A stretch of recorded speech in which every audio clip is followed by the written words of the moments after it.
Hey, all you Forexers out there, thanks for joining me once again on Forex Formula Radio. I hope you're getting value from our time together. Today, we're going to tackle something that I believe is a very important topic: fear. What is fear? How can it help or hinder us? That's our topic for today. Hi, I'm Kelly Johnston, founder of the Forex Formula, and the big question is this: how are real estate agents like us able to create a constant stream of commissions and a constant stream of leads while enjoying life without wasting big budgets on branding, without working crazy hours, without worrying where the next deal's coming from in today's real estate market? This podcast is here to reveal the answers. Here's a quote from Tim Ferriss. I'm not sure if you've heard of him, but he's a very interesting guy. He's an amazing person who has literally taken life and made a decision to maximize what occurs for him during his existence here on this planet. Amazing guy. You may have heard of the book, The 4-Hour Workweek. He wrote that book in his early 30s, I believe. That book, I believe, was the launch pad for his success. Anyway, here's a quote on the subject of fear from him. What we fear most is usually what we need to do. Tim Ferriss. What we fear most is usually what we need to do. Fear is something that a lot of people talk about in all circles of life. The subject of fear appears in all parts of our life. It's everywhere. And the intensity of fear is experienced by different people at different levels in all various types of situations and subject matter. It's everywhere. I think that Tim Ferriss's quote is really applicable, but not always true in all situations, right? Fear can serve us, right? And fear is a built-in survival instinct that keeps us from harm. Should you be scared of driving a car off of a cliff? Yes, you should be scared of that, right? This is a fear that will serve you. I'm pretty sure that you would agree with me on that. So does Tim Ferriss mean that you should drive off the cliff? I don't think that's what he's referring to. Let me ask you this. Okay, would you jump out of an airplane if I paid for the ticket and said, I'll give you $200 if you jump? $1,000? How about $1 million? Why not? Or why would you? For $1 million, would you simply overcome the fear and just tough it out?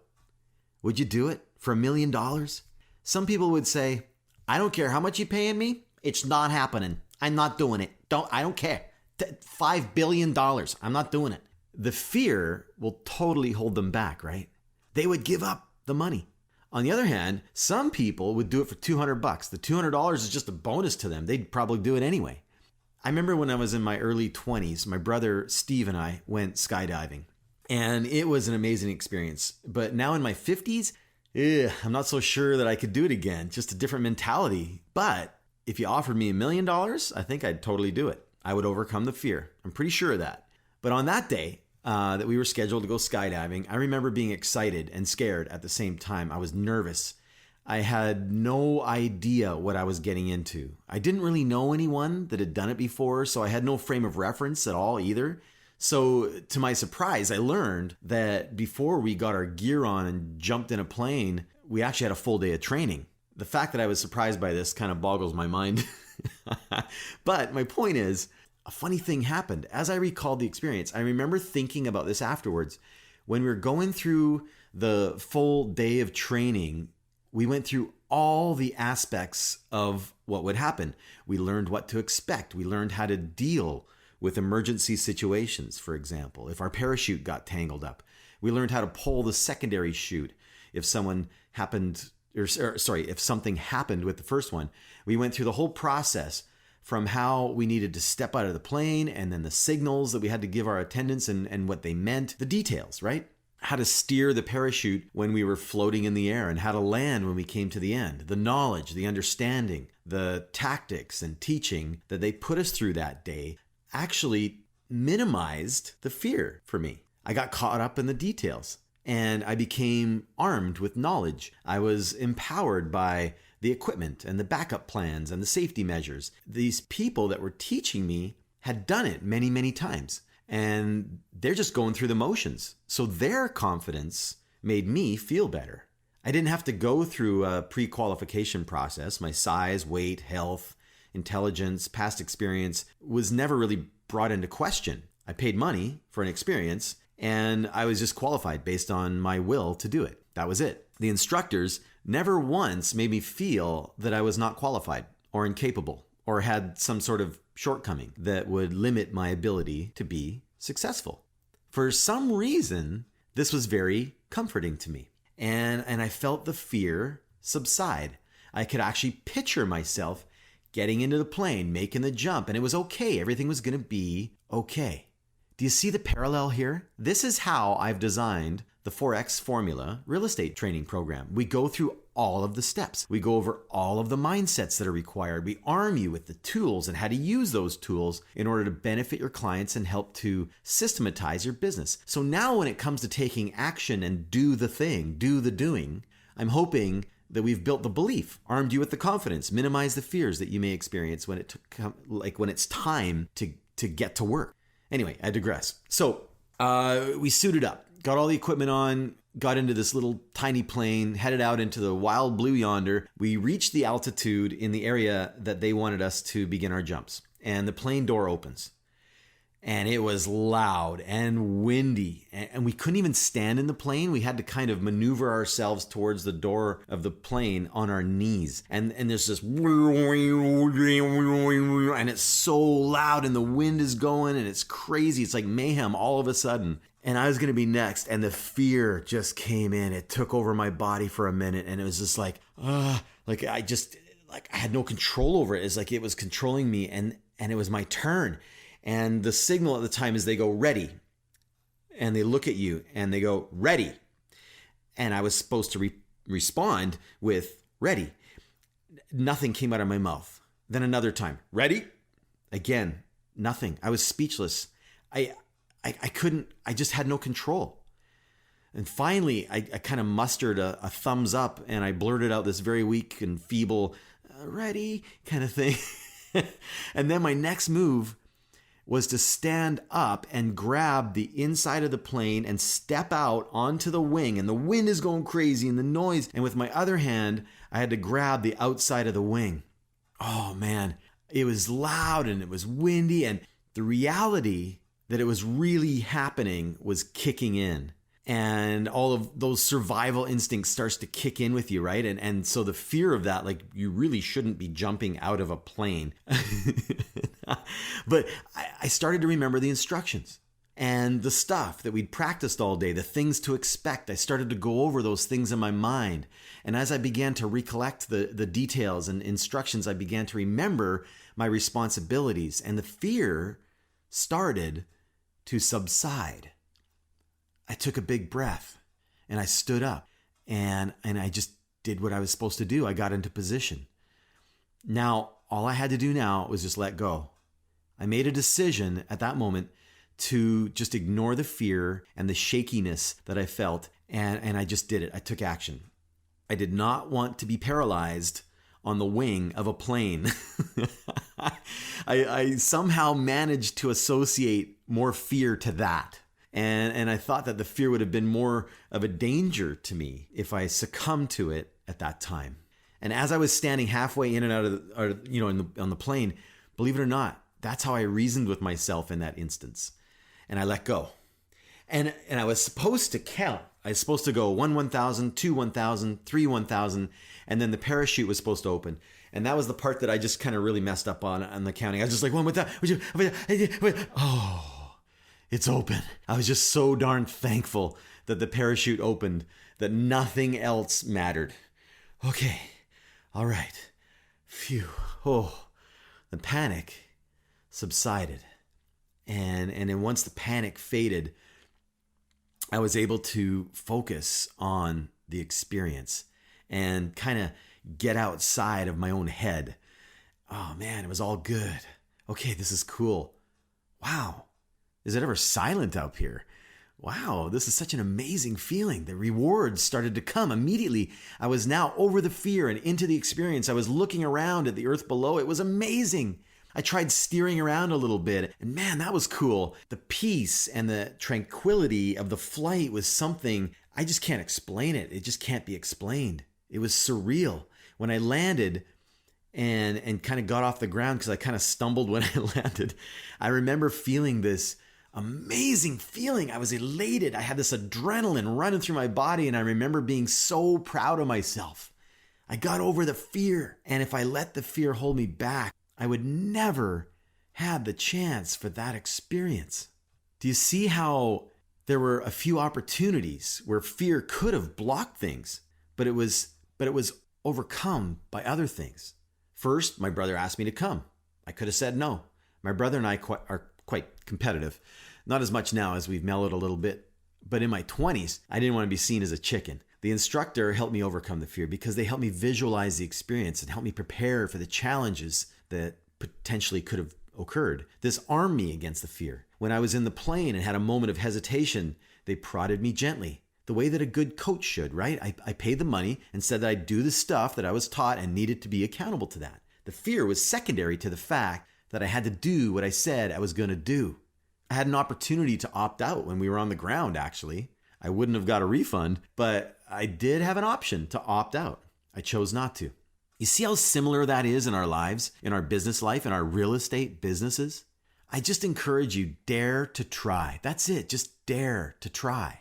There are so many healthy fears, but there are many unhealthy fears. That's a fact. Some are irrational. Some are unexplainable. Some have taken us over in a way that we can't explain because something's happened to us or occurred in our lives that's created this fear. Remember the 2005 Batman movie with Christian Bale called Batman Begins? This is one of the most complete origin stories of all the superhero movies for me. I loved it. It's 14 years old now, but it's still a very good movie. Remember how he had to conquer the fear that he had of bats? And then that became the persona that he adopted for himself. Batman, right? Batman didn't choose to be Batman because he thought bats were cool. It was the opposite. He took his fear and he made it his power. And I think that's what Tim Ferriss meant in his quote. What we fear most is usually what we need to do. I think he meant that we can empower ourselves sometimes by overcoming those things that are blocking our way to become the person we need to become, or enjoy that little success, or embrace that strange and wonderful or exhilarating or freaky or meaningful experience that will enrich our lives. Fear of failure. What about that? We all experience that one. But sometimes we fail to recognize that even in the failure or setback or loss of money or time, that we learn valuable things.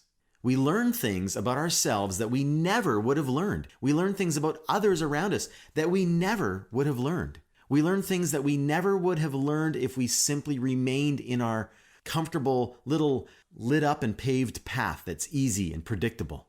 By the way, that path that I'm referring to in most cases is a job. You're a real estate professional or a sales professional because you did not want to succumb and get dumbed down and numbed by a job. You want to be in control. You want to become the best you that you can be. You want to decide what you are worth. You want to discover who you can become. You want to get to thrive and get out of survive, right? What are we really fearing when we break it down? What motivates fear or causes the experience of fear? You know the feeling of uncertainty and that little anxiety feeling that enters into our bodies? Other fears, right? Fears of being judged, fears of what people will say, fear of someone else who warned you from this, calling you out and being able to say, oh, I told you so. Fear of failure, fear of loss, fear of disappointing someone, fear of losing out on your comfort, fear of ridicule, fear of rejection, many, many more, right? These are all real. They can be motivating and empowering, or they can literally be paralyzing.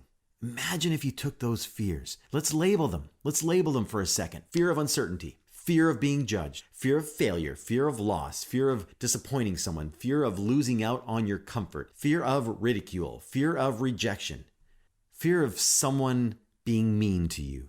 Imagine if you took those fears and turned them into power. Imagine if you use those fears to motivate and empower you. Arm yourself with knowledge and understanding and get out there and get dirty so that you can learn and improve and simply get better and get better. When Bruce Wayne went to the Far East to do his training in the middle of nowhere, he experienced a lot of pain, a lot of mistakes in his training. Suddenly, he one day got it. He passed the test. Now, As you may or may not know, depending on how many episodes you've listened to, I love watching football. I never played football. It was not available to me when I was growing up. But I can watch a game from the comfort of my living room, and I can pick out all the mistakes and errors of the coaches, the players, the management, and the referees. And do I have the right? Yes, it's my living room. My TV, I'm the master of my domain. No, I'm just joking. The answer is no. Did I go through the stuff that any of those people went through? Did I go through the rigorous training and the painful experiences and the self-sacrifice, trials, tribulations, pain, mistakes that these people endured to be able to showcase their talents and abilities on my television in front of me? No, not even close. This is the most important thing. This is the most important thing. Do you think any of those professionals give a hoot about what I say or the suggestions I make for them? No, nor should they. Even if I was saying it to their face, they wouldn't care because they know what they've gone through.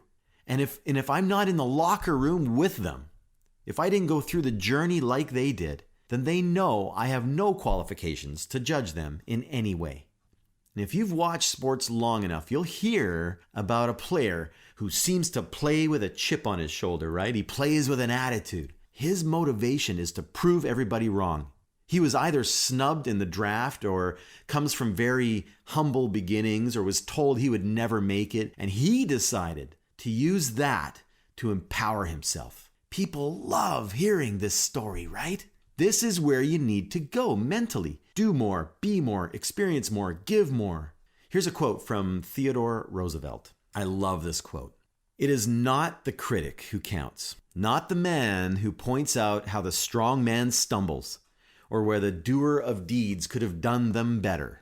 The credit belongs to the man who is actually in the arena, whose face is marred with dust and sweat and blood, who strives valiantly, who errs, who comes up short again and again, because there's no effort without error and shortcoming. But who does actually strive to do the deeds, who knows great enthusiasms, the great devotions, who spends himself in a worthy cause, who at the best knows in the end the triumph of high achievement, and who at the worst, if he fails, at least fails while daring greatly, so that his place shall never be with those cold and timid souls who neither know victory nor defeat. Isn't that awesome? Does that get you fired up? It does for me. I had a lot of critics. I had a lot of people talking behind my back. I had people spreading lies about me. I operate in a town with less than 300 licensed professionals, and I have lived here for over 43 years. And you may identify with this. When people see you succeed, they actually hope for your failure. When you do seem outwardly to fail, they actually celebrate. That's okay.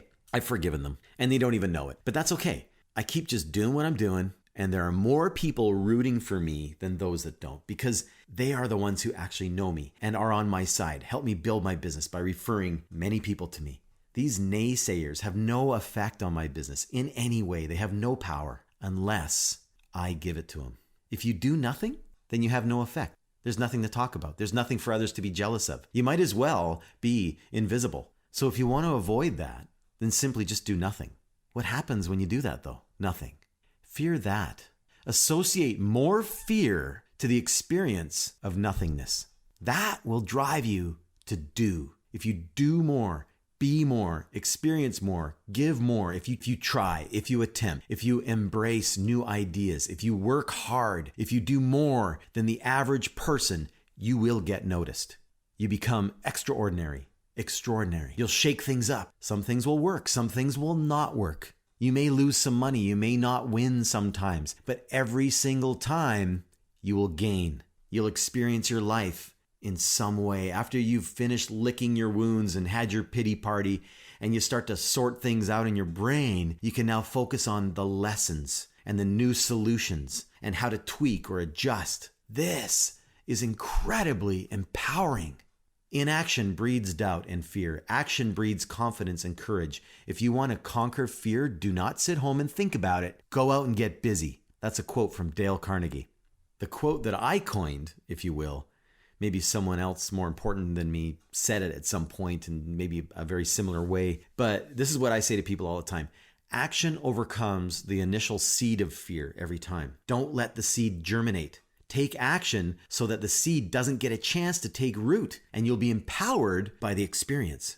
Action overcomes the initial seed of fear every time. Don't let the seed germinate. Take action so that the seed doesn't get a chance to take root, and you'll be empowered by the experience. Action. Create a new fear. Here's a new fear for you to create. Fear of inaction. Fear that inaction allows doubt to creep in. Inaction ensures failure. Inaction ensures instability. Inaction ensures loss or the inability to gain, which is loss in my mind unless you have finite financial resources. Inaction ensures that you'll not experience the gifts that come from action. Inaction and what I term analysis paralysis will do just that. Paralyze, stifle, and hinder your growth and success and your personal development, and will absolutely guarantee that you will never discover the you that is the best you that you are meant to be. I really believe that. Allow that fear to set in. Create a feeling of fear for that. Then see how that can empower you. All the gifts that are for you in your life are waiting at the edge of your comfort zone. And all you have to do is fear the loss of that instead of all the other fears that truly have no power over you. I've seen this acronym, maybe you've seen it before. FEAR, which spells fear, is simply false evidence appearing real. False evidence appearing real. I hope that today's episode was helpful and encouraging for you today. I really appreciate that you're here listening. And as always, if you're on iTunes, I'd really appreciate if you drop a rating and give me some comments. It would help introduce this information to other people that maybe need to hear stuff like this once in a while and help them take their businesses to the next level. Thank you. I hope you go out there and make a great day. Hey, I hope you enjoyed that last episode. Here's the reality that you may or may not know. The top 20% of real estate agents take home 80% of the money out there, while the bottom 80% are fighting over 20% of the scraps that are left. Do you have a desire to be in the top 20%? If you're working hard and not sustainably making 6 figures of income and beyond, the problem is not you, it's your system. I struggled for years until one day the light bulb came on and I figured out how to simplify the real estate business. If you want to learn my secrets that anyone can implement immediately, that I still use every day, that pays me multiple 6 figures every year, go to 4xformula.com right now. That's 4xformula.com. The number 4xformula.com.